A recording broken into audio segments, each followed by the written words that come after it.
បានសួស្តីអ្នកទាំងអស់គ្នាស្វាគមន៍មកកាន់វគ្គសិក្សាមូលដ្ឋានគ្រឹះបង្កើតគេហទំព័រដោយមិនចេះសរសេរកូដ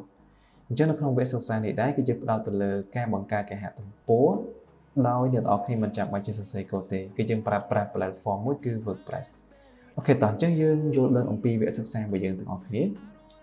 អញ្ចឹងនៅក្នុងវគ្គសិក្សារបស់យើងនេះដែរយើងសិក្សាអំពីការរចនាបង្កើតគេហទំព័រដោយមិនចេះសរសេរកូដជាមួយ WordPress អញ្ចឹងមានន័យថាក្នុងនេះគឺយើងប្រើប្រាស់ WordPress ដើម្បីបង្កើតគេហទំព័រអញ្ចឹងយើងអត់ត្រូវការចេះសរសេរកូដទេអញ្ចឹង WordPress យើងអាចបង្កើតគេហទំព័រផ្សេងៗដែលមានលក្ខណៈស្តង់ដារទំនើបដូចជាគេហទំព័រសារព័ត៌មានគេហទំព័រលក់ទំនិញអនឡាញឬក៏ប្រភេទគេហទំព័រផ្ទាល់ខ្លួនជាដើមអញ្ចឹងយើងអាចបង្កើតបានដូចគ្នាណាអញ្ចឹង WordPress យើងអាចប្រើវាបង្កើតចាប់ពីwebsite ដែលមានលក្ខណៈសាមញ្ញរហូតដល់ website ដែលមានលក្ខណៈស្មុគស្មាញ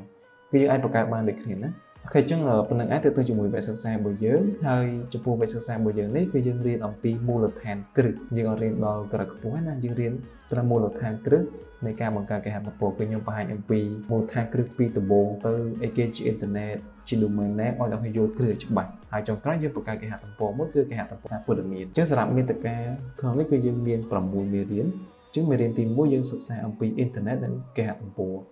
អញ្ចឹងសម្រាប់មេរៀនទី1យើងរៀនពីទ្រឹស្ដីទូទៅទាក់ទងជាមួយនឹង IT ទេដើម្បីដល់គេយល់ឲ្យច្បាស់អូខេទី2បានយើងរៀនពីការណែនាំអំពី WordPress អញ្ចឹងមេរៀនទី2នេះយើងរៀនទ្រុសអំពីការដំឡើងអ្វីជា WordPress យើងណែនាំពី dashboard របស់ WordPress ហើយមេរៀនទី3យើងចាប់ផ្ដើមធ្វើការបង្កើតគេហទំព័រយើងស្វែងយល់ពីមុខងារមួយនៃ WordPress តើ page ជាគេ post អីចឹងណាបាទមេរៀនទី4យើងសិក្សាពីការប្រើប្រាស់ plugin ហើយនិង user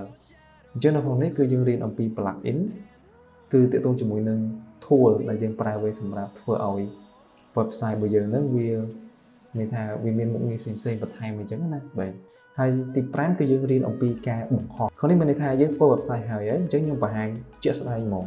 ថា website ហ្នឹងគឺយើងយកទៅដាក់ប្រើប្រាស់ដើម្បីបង្ហោះ set domain name តម្លើង WordPress លើនឹងអញ្ចឹងណាបាទហើយចុងក្រោយគឺយើងអនុវត្តគេហទំព័រគឺយើងបង្កើតគេហទំព័រសារព័ត៌មានជាគំរូមួយអូខេហើយទី2គឺខ្ញុំបង្ហាញពីរបៀបដំឡើង one click install WordPress អញ្ចឹងករណីអ្នកគ្នាអត់មានពេលទេអ្នកគ្នាអាចយក template យើងអាចទិញ template គេពីគេមកហើយយើងយកតម្លើងតែម្ដងអញ្ចឹងយើងអត់មានត្រូវការ design ទេគឺយើងតម្លើងទៅ WordPress ហើយ install តែមួយ click គឺបាន website មួយតែម្ដងអូខេបែបហ្នឹងណាគេចឹងខ្ញុំបង្ហាញពីមូលដ្ឋានគ្រឹះ WordPress ពីដើមទៅរហូតដល់អនុវត្តបង្កើតបានជា website ដែលយើងអាចយកទៅប្រើប្រាស់បានអូខេតោះអញ្ចឹងតទៀតហើយចំពោះលទ្ធផលរបស់ទុកក៏អត់មានអីបង្ហាញច្រើនដែរក្នុងនេះគឺខ្ញុំអ្នកគ្នាពេលរៀនចប់អ្នកគ្នាយល់ដឹងចំណេះដឹងទូទៅទាក់ទងជាមួយនឹង IT ដូចមេរៀនទី1យើងនឹងទី2នៅឲ្យចេះមូលដ្ឋានគ្រឹះច្បាស់ WordPress គឺខ្ញុំបង្ហាញត្រឹមមូលដ្ឋានគ្រឹះទេហើយទី3គឺមានសមត្ថភាពអាចបង្កើតគេហទំព័របានដោយខ្លួនឯងអញ្ចឹងនៅគេអាចបង្កើតគេហទំព័របែបមិនក៏បានដែរតែបើសិនបើគេហទំព័រ e-commerce website ប្រភេទគេហទំព័រលក់អីវ៉ាន់យើងបង្កើតបានដូចគ្នាប៉ុន្តែកន្លែងហ្នឹងគឺខ្ញុំអត់ទាន់បានដាក់នៅក្នុងវគ្គសិក្សានេះទេដោយសារតែវគ្គហ្នឹងគឺវាមានភាពស្មុគស្មាញច្រើនណាស់អញ្ចឹងអ្នកគេត្រូវរៀនយល់ឲ្យគ្រឹះសិនទៅយល់គ្រឹះច្បាស់សិនទៅពេលទៅមុខទៀតខ្ញុំអាចនឹងបង្កើតវគ្គសិក្សាបន្ថែមកន្លែងហ្នឹងដើម្បីបង្ហាញអញ្ចឹងណាបាទហើយចុងក្រោយអត់មានអីទេអ្នកសិក្សាបានអនុវត្ត project បង្កើតគេហទំព័រសារព័ត៌មានជាគំរូមួយគឺយើងបង្ហាញពីការបង្កើតគេហទំព័រជាក់ស្ដែងតែម្ដងអូខេហើយសម្រាប់តម្រូវការអត់មានអីច្រើនទេទី1គឺអ្នកគេត្រូវការកុំព្យូទ័របាទកុំព្យូទ័រមួយគ្រឿងបាទតែកុំព្យូទ័រអ្នកគេអាចមាន RAM 4G CPU Core i3 ទៅកុំឲ្យ RAM 2G អីវាពិបាកប្រើហើយទី2អ្នកគេត្រូវចេះប្រើប្រាស់កុំព្យូទ័របានស្ទាត់អញ្ចឹងយល់ដឹងពី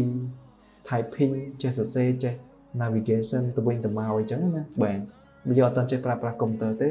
គឺអ្នកឲ្យរៀនវគ្គនេះអត់ទាន់បានទេដោយសារវគ្គនេះគឺយើងតម្រូវឲ្យចេះប្រើប្រាស់កុំព្យូទ័របានស្ទាត់